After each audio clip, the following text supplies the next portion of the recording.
In the bustling city of Pune, surrounded by the noise of life, there existed a place untouched by the cacophony of the world, a serene sanctuary known as the Osho Ashram.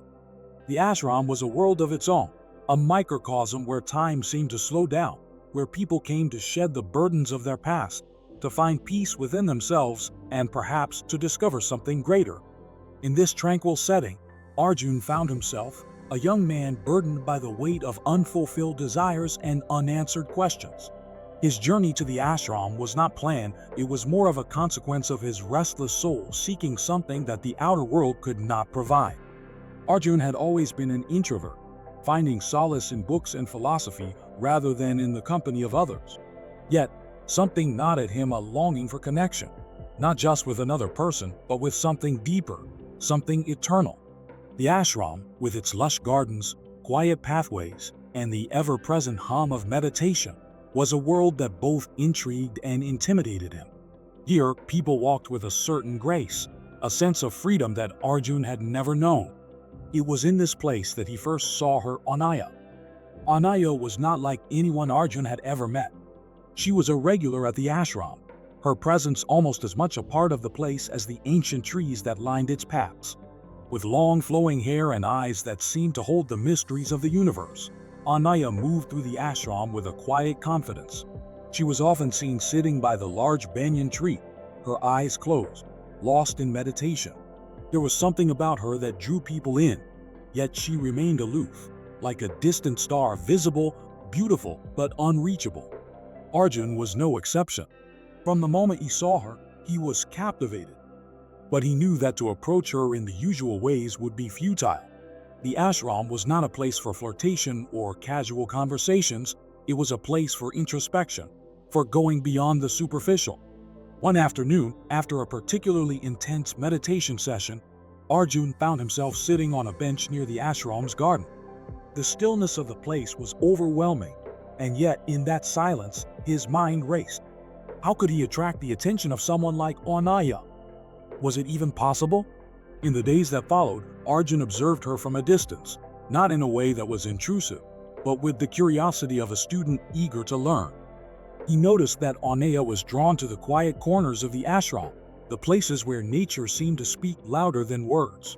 She would often sit by the pond, watching the koi fish swim lazily in the water, or take long walks along the flower-lined paths, her footsteps almost soundless. One evening, as the sun began to set, casting a golden way over the ashram, Arjun decided to take a chance. He saw Anaya sitting by the pond, her gaze fixed on the water, and felt a sudden surge of courage. But instead of approaching her directly, he sat down a few feet away, close enough to be noticed, but far enough to respect her space. He closed his eyes and began to meditate, focusing on his breath, letting go of the anxious thoughts that plagued him. For a while, nothing happened. The world around him seemed to fade away, and all that remained was the rhythm of his breath, the stillness of the evening, and the faint sound of the winds rustling through the trees. And then, something shifted. Arjun felt a presence beside him.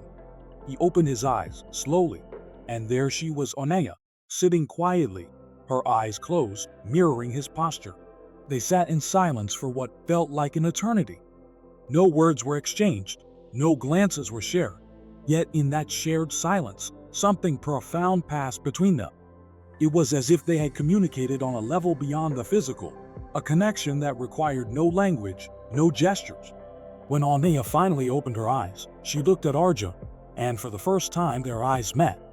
There was no smile, no nod of acknowledgement, just a deep, lingering gaze that seemed to pierce through the layers of his being.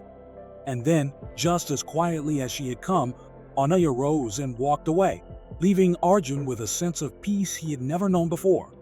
In the days that followed, their silent encounters became a regular occurrence. They would often find themselves sitting together in meditation, or walking along the same paths, always in silence, always in harmony. There was no need for conversation, no need for the usual trappings of romance. What they shared was something deeper, something that words could not capture.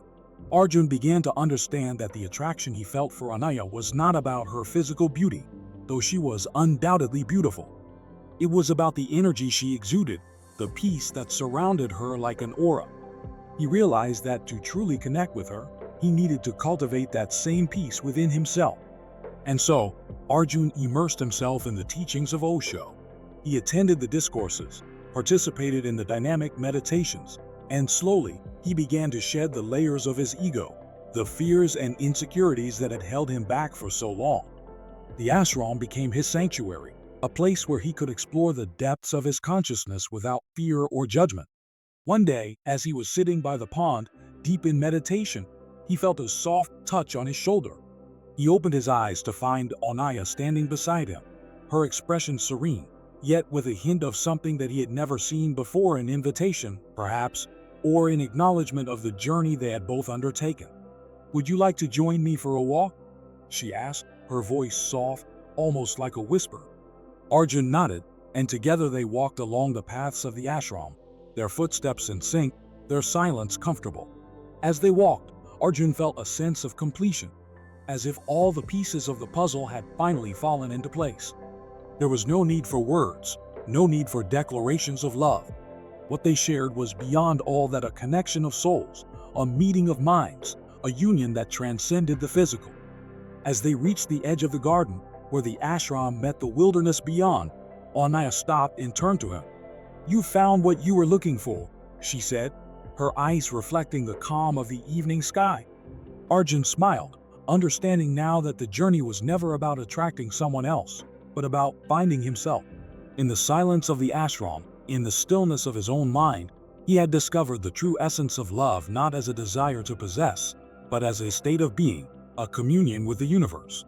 And in that moment, as the sun dipped below the horizon, casting a warm glow over the world, Arjun felt a profound sense of peace. He had come to the ashram seeking something outside of himself, but he was leaving with something far greater, an understanding that love was not something to be sought, but something to be lived in every breath, in every moment.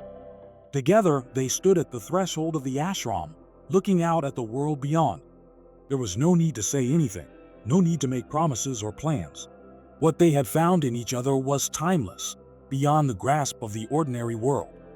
As they walked back to the ashram, hand in hand, Arjun realized that the journey of love was not about finding someone to complete him, but about becoming whole within himself.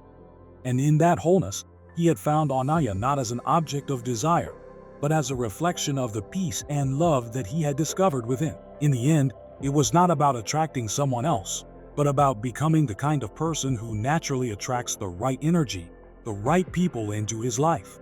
And in the quiet corners of the ashram, amidst the silence and the stillness, Arjun had found that truth, and in doing so, he had found Anaya.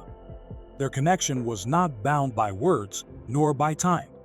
It was a bond that transcended the physical, a union of souls that had found their way to each other in the most unexpected of places, a garden of silence, where the only sound that mattered was the beating of their hearts in perfect harmony.